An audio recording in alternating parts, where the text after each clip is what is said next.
Decisive to say the least there. TSM looking fantastic in that first victory over Immortals to kick off the day. But this is even with kind of a rocky start, very initially at level 1, and that's what I want to dive right into, is the fact that Adrian and wildturtle were able rather to invade into that jungle, kind of put some damage down onto Sven, and disrupt the early lane swap from TSM, and yet the recovery happened. Right, I think this is one of the most important points of the game, and it came very early on, but that level 1 put them behind in tempo, and when you're behind in tempo, you really need to do something to get out of that kind of rut, because if you just stay behind the whole game, you're going to lose. And here's what's really amazing by TSM. They realize they're behind in tempo. Immortals just finished their turret, and this is the second turret take. Yeah, this is the second turret take after they swap once, and TSM realizes that if they just finish this turret, Immortals is going to get this Infernal Dragon and start snowballing through the game, so they make a very intelligent decision to sack that turret. We don't need to finish it now. We'll get it some point later in the game. This Infernal Dragon is way more important. So TSM runs all the way across the map, leaving that turret up, and it's just one of the things where you see a lot of teams messing up the standard part of 2v1s, and then this is just an amazing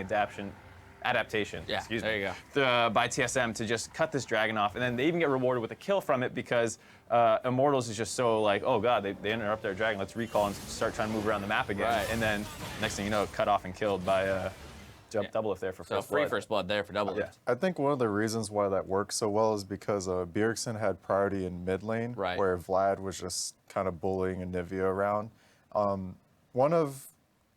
Back when I was on TSM, when Reggie was coaching, he always would say that if you keep trading and playing evenly, you're just going to be slightly behind the whole game if you got behind. But that's an example of taking the tempo and just skipping steps and just like stopping the dragon. Right, realizing, hey, we're behind in the second turret take, so we're going to skip that step. We're going to contest you here where you might not expect it. We're going to essentially re-increase the tempo on you in a way that you're going to be caught off guard, and that kind of gets us back into the game. Right, and I mean, Immortals reacts well too. I mean, they go topside with 4 later when TSM's taking the dragon to get the second top inner turret. And that's another great play, because TSM actually read that and started recalling their bot lane before they finished the dragon to try and get there in time, and they're just a little bit too late. And it was the first 10 minutes of this game were just an incredible display of macro play by both teams, and TSM just coming out ahead. Yeah, very much so. A little bit ahead. We also then saw TSM move to the top lane, a nice 2-0 dive plus a tier 2 turret there, and that kind of helped break the game open. But where things really fell apart was with a couple Infernal Drakes in their pocket, 21 minutes into the game, about mid lane, 3 for 0 plus the Baron.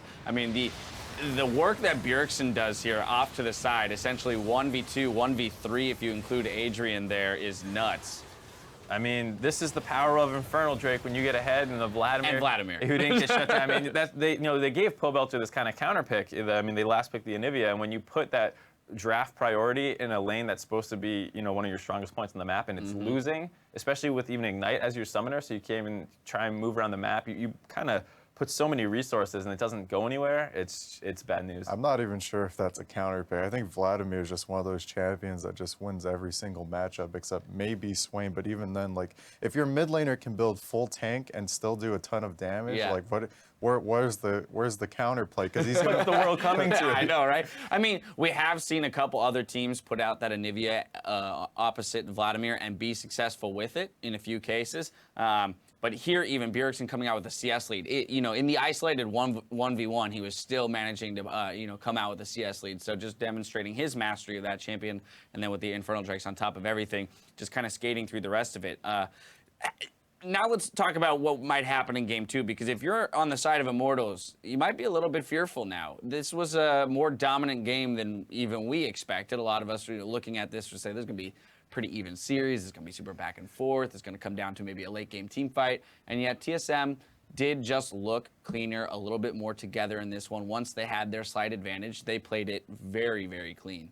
Yeah, this was a bucket of cold water on the face in the morning. Just to wake up, you guys got to start performing. But they're on blue side. Hopefully that frees up their bans. They can get some strong picks early, because I mean, even though the Vlad wasn't first picked, at least now they can see what TSM's done, and this is really why the best of 3 format's so important, because they have this chance to react as opposed to, just getting stomped in one game. I don't really think Immortals would be scared at all. I think they'll be more than happy to adapt to whatever happened in that game and show what they got. Well, they're going to have to adapt, and one of the players they're going to have to try to adapt to is Bjergsen, who gets our Player of the Game honors with the 3-0-7 performance on that Vladimir. Just, we already hit it a little bit, but stellar performance out of him. Of course, he flips to the red side here, so he's going to have the option of a counter pick if he wants into Pobelter, which if I'm Pobelter again, I'm saying, oh, dear Lord, how do I, things just got harder for me, if anything.